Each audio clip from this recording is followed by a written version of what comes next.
Rangers are out of the Champions League after last night's 2-0 defeat at Hampden to Dynamo Kiev, a 3-1 aggregate loss. They drop into the Europa League group stages. Philippe Clement spoke after the game about the damaging impact it would have on his rebuild at Ibrox. Today we look at the issues that are now facing Clement and the Rangers board after that disappointing exit. Andy, the first question has to be, can Rangers keep Jack Butland in this window? He spoke on the eve of the Kiev tie about his own talks with the club. Are Rangers now vulnerable to a bid for Butland? Absolutely. The manager, Philippe Clement, made it clear in an earlier press conference with us during pre-season that the keeper was the only player he would not be willing to listen to offers for. However, the goalposts have moved since then. If there's a bid, I would imagine 10 million, north of 10 million, Jack Butland will be sold. Yeah. Rangers will need to cover the shortfall. They've obviously lost out on the £4 million that was up for grabs for getting to the playoffs. So yeah, I think every player will have his price in that squad at the moment. You looked earlier in the window, James Tavernier looked as if he was going out the door to Trabzonspor. He stayed while the likes of Connor Goldson is gone. What's going on with Tavernier? Because he's played the 4 competitive games so far, but he hasn't looked like the James Tavernier of old. Absolutely not. You're spot on. I thought he was poor against Hearts and extremely poor against Kiev last night. That's one of the major issues for Philippe Clement at the moment. You've got a handful of players in there that perhaps don't want to be there, perhaps are already looking at their next move, and I think James Tavernier certainly comes into that category. Todd Cantwell, Yanis Hadji as well, although they're not part of the squad. Necessities, mean that James Tavernier has been involved, a shadow of the player he has been for Rangers. The problem that they have just now is who comes in at right back. Does Sterling play there at right back? They're going to have another issue at left back, depending on how bad Ridvan Yilmaz's injury is. There are real concerns for Philippe Clement in terms of how his squad is shaping up. If you look at it across the summer, Robin Propper was a direct replacement for Connor Golson. Of the other 4 or 5, Barisic, Lundstrom, Kemar Roof, you could say Connor Barron, perhaps for Ryan Jack.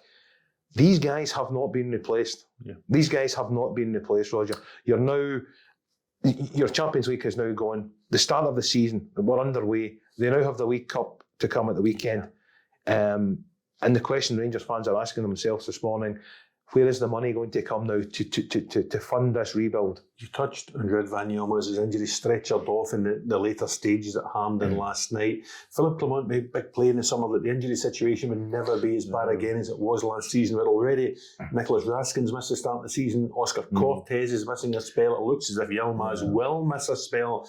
Is that bad luck, or what's the of this? I think certainly the Cortez and the Yilmaz injuries are bad luck. They're contact injuries. They're not perhaps what the managers will describe as loading. Last night, for example, he didn't start with Václav Černý. He explained after the game that on the advice from sports scientists, he felt it best that Černý came on second half as opposed to starting the match. I have to say it's not a view I agree with. I think Rangers had to try and get on the front foot last night to try and get a lead. And I think if Černý was going to play any part, as he did, he should have started the game. You were at a stage there last night where obviously Kiev scored twice in the last 10 minutes, but the clock was ticking towards extra time.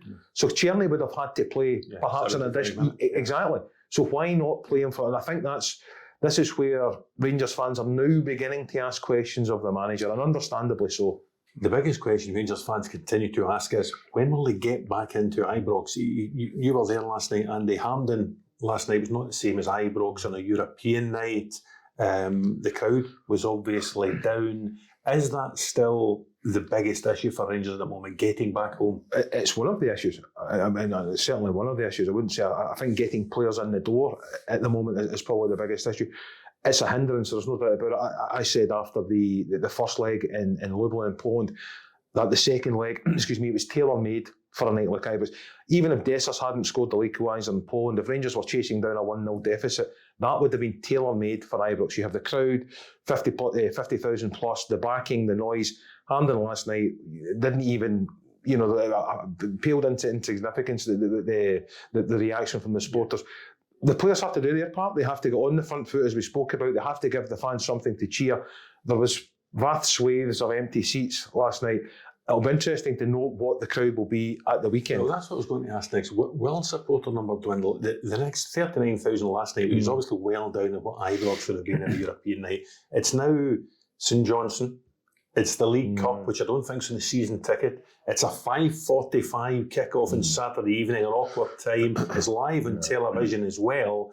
Do you expect a relatively low crowd for this game? Yeah, I do. I mean, I think it's the perfect storm, as you know, being on television that time of night on a Saturday, and the fact that the Rangers fans, I'm saying they're not willing to engage with Hampden. It's not the same match day experience. They don't enjoy coming to Hampden Park. It's where they have to play their games just now until Ibrox is ready. When that will be, goodness knows. I genuinely, Roger, think you'll be doing well to get 20,000 at the National Stadium on Saturday night. I really do. I think Rangers fans have got, you're at a stage where there's apathy, there's discord, but there's so much anger just now as well.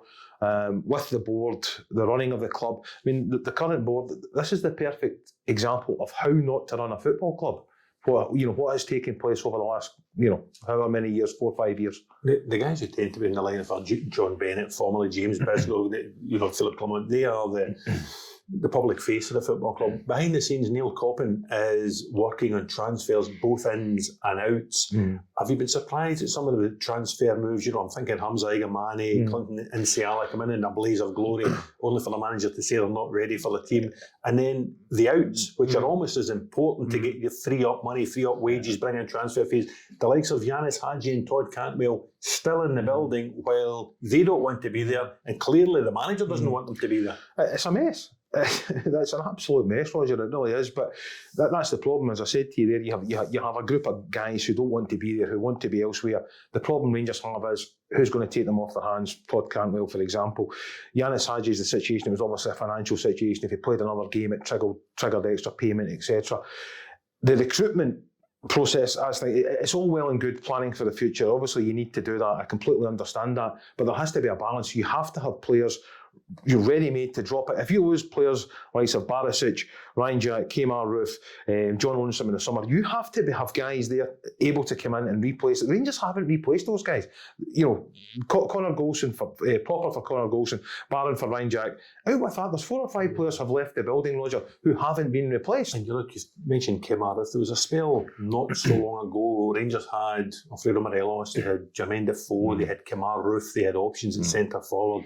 At the minute, it seems to be down to Cyril Dessers and Danilo. What does it say about Danilo's readiness to be involved? That Rangers have played 4 games. They've only won 1 of the 4 games, and yet he hasn't a minute off the bench. Where is Danilo standing at the minute? It was strange because he featured in pre-season. He came off the bench, albeit very late on, certainly against Ajax, maybe the last 10 minutes, standard Liège. I think he maybe got the last 15 minutes in that game. So he has played minutes this season.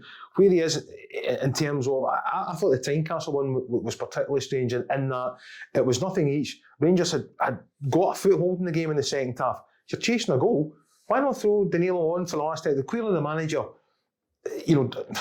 doesn't trust him, but isn't confident enough that he's fully recovered from what was a very serious injury. But that is one of the areas, one of the many areas that Rangers have to be looking at in terms of strengthening. All the focus has been on home games. Hampden, it was Motherwell, it was Kiev, it's St Johnstone, it's Ross County. After Rangers are back on the road, the first of the away games, obviously Celtic Park on the 1st of September. Rangers have won 1 away game in all competitions since the 10th of March. It was a Cyril Dessers late winner at St Mirren in April. Is that it's going to be, if you get away from Hampden, it might lift some of the pressure. Doesn't look as if it will. No, I mean, but this for me as well, this does stretch back to last season, the beginning of the problems on the park, if you like. You look at the defeat to Motherwell at home, the 2-1 defeat. Rangers then lose in Dingwall. They then draw at Dens Park, which effectively ends their title bid. All these, it's all been lingering from last season. It's carried on into this season. There is an issue away from home, undoubtedly an issue away from home. Whether it's a confidence, a belief thing, that's something the manager is clearly having to work hard on to find the reasons why. But Rangers anywhere, whether it's at Hampden, whether it's away from home, you wouldn't be confident of saying, they're guaranteed 3 points here. St Johnstone, for example, coming to Hampden on Saturday, having put 3 goals past Kilmarnock at the weekend, will strongly fancy their chances of getting through to the next round of the League Cup. You'll be able to hear Chris Boyd's verdict on Rangers' exit from the Champions League on all the Sun Sport platforms later today. We'll hear from Philippe Clement on Friday ahead of the Premier Sports Cup tie against St Johnstone. Fernando, Andy, thank you very much.